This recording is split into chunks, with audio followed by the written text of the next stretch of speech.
নমস্কার সবাইকে। এলিয়ার গৃহকোণের আরও একটি নতুন ব্লগে আপনাদের সবাইকে স্বাগত। কেমন আছেন সবাই? আর কে কোথা থেকে দেখছেন অবশ্যই আমাকে একটু কমেন্টে জানাবেন। আজ করব পনির ডাল, আমার মেয়েদের ভীষণ পছন্দের একটা খাবার। তার জন্য লাগছে মুগ ডাল, যেটা আমি আগে থেকেই ভেজে নিয়ে রাখি। আমি কিছু জিনিস আগে থেকেই করে রাখি, যে সমস্ত জিনিস ভেজে রান্নাতেই ব্যবহার করতে হয় আমি সেগুলো আগে থেকেই একটু ভেজে ভেজে রেখে দিই। তো দেখুন, মুগ ডালটা এখানে ভেজে নিয়েছি আগেই। কিছু পনিরকে কিউব আকারে কেটে নিয়েছি। আর লাগবে হচ্ছে একটা গোটা টমেটো, কিছু কাঁচা লঙ্কা, আর লাগবে এখানে আদা আর কাজু বাদাম। এই যে অল্প আদা নিয়েছি, আপনারা আপনাদের পরিমাণ মতো অবশ্যই নেবেন।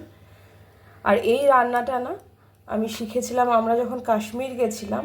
কাশ্মীরে থাকাকালীন আমরা একটা হোমস্টেতে ছিলাম, তো সেখান থেকে শিখেছিলাম। ডালটাকে সিটি মারবো, তো সেই জন্য আমি প্রেশার কুকারে দিয়ে একটু ধুয়ে নেব ডালটাকে আগে। যে হোমস্টেতে আমরা ছিলাম সেইখানে এটা রান্না হয়েছিল, রান্না করেছিলেন, এত ভালো রান্না করেছিলেন। ওখানে এত ভালো উনি রান্না করেছিলেন আর কি, তোমার মেয়েদের ভীষণ ভালো লেগেছিল। তো ওরা বললো, মা তুমি একটু শিখে নাও আন্টির থেকে, তাহলে আমরা বাড়িতে গিয়ে খেতে পারবো। সিদ্ধ সময় একটুখানি নুন দেবো আমি। তো আমি ওনার কাছ থেকেই শুনেছি, শিখেওছি, কিন্তু ওনার মতো টেস্ট হয় না, হাতের জাদু এক একজনের থাকে। আমি আমার মতো করে করছি, ওই রকম প্রসেসে করছি, কিন্তু সেই টেস্টটা আমি আজ পর্যন্ত আনতে পারলাম না।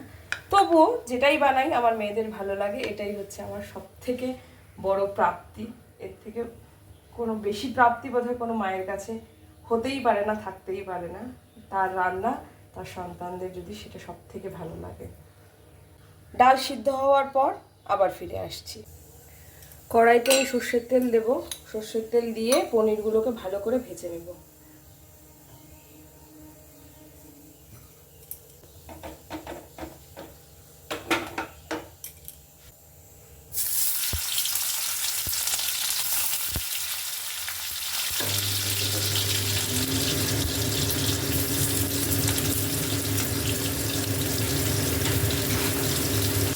পনিরগুলো একদম লাল লাল করে একটু ভেজে তুলে নেবো।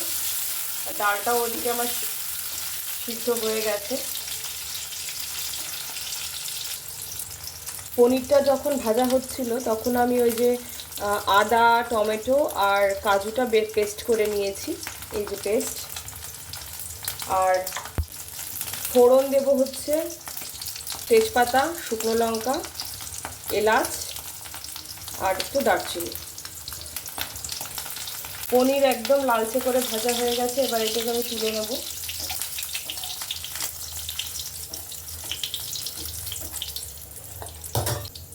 এবার ওই তেলের মধ্যে ফোড়ন দেব হচ্ছে গোটা জিরে, শুকনো লঙ্কা, তেজপাতা, গোটা এই যে গরম মশলার যেটা হয়,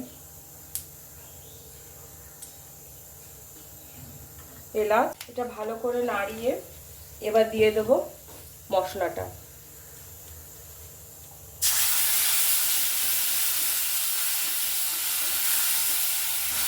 পেস্টটাকে খুব ভালো করে কষাতে হবে।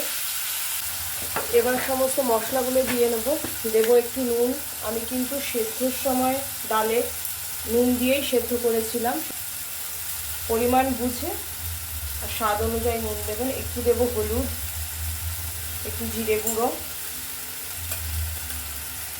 আর একটু ধনে গুঁড়ো। এবার এটাকে ভালো করে মিশিয়ে নেব। ওই পেস্টের যে বাটিটা তাতেই একটুখানি জল দিয়ে, সেই জলটা দিয়ে মশলাটাকে কষিয়ে নিচ্ছি ভালো করে, তাহলে না তলাটা ধরে যাবে না।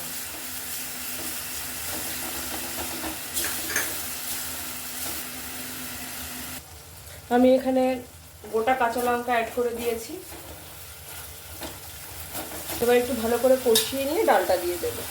ভালো করে কষে গেছে, দেখুন তেল ছাড়তে শুরু করেছে চারি ধার দিয়ে। এবার আমি এই যে ডালটা আমার সেদ্ধ হয়ে গেছে, এই যে এটাকে একটু হাতা দিয়ে জাস্ট একটু নেড়ে নেবো, এরকম করে হাতা দিয়ে একটু নেড়ে নেবো, নিয়ে এবার আস্তে আস্তে অ্যাড করবো ডালটাকে। অল্প অল্প দেবো আর অল্প অল্প একটু নাড়িয়ে নেবো।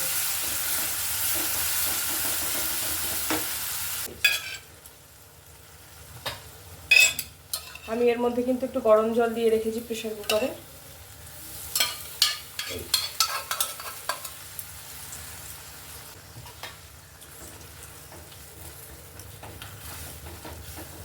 এবার এটাকে এইভাবে ফুটতে দেবো।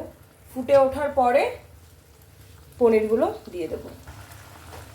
ডাল কিন্তু আমার ফুটে গেছে একদম। এবার দিয়ে দেবো হচ্ছে পনিরগুলো।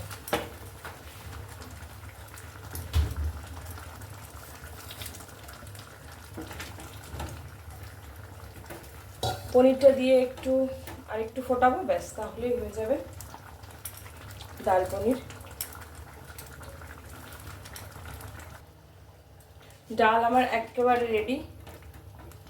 এবার জাস্ট এটাকে নামিয়ে নেব। এই পাত্রটার মধ্যে আমি পনির রেখেছিলাম, সেই পাত্রেই আমি ডালটাকে নামিয়ে দিচ্ছি।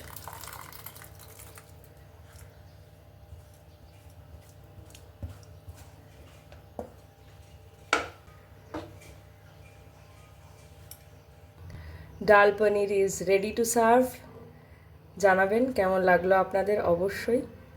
আর যদি ভালো লেগে থাকে তো কমেন্ট করবেন আর শেয়ার করে দেবেন। আবার ফিরবো অন্য কোনো ভিডিও নিয়ে অন্য কোনো দিন। ততক্ষণ পর্যন্ত ভালো থাকবেন, সুস্থ থাকবেন।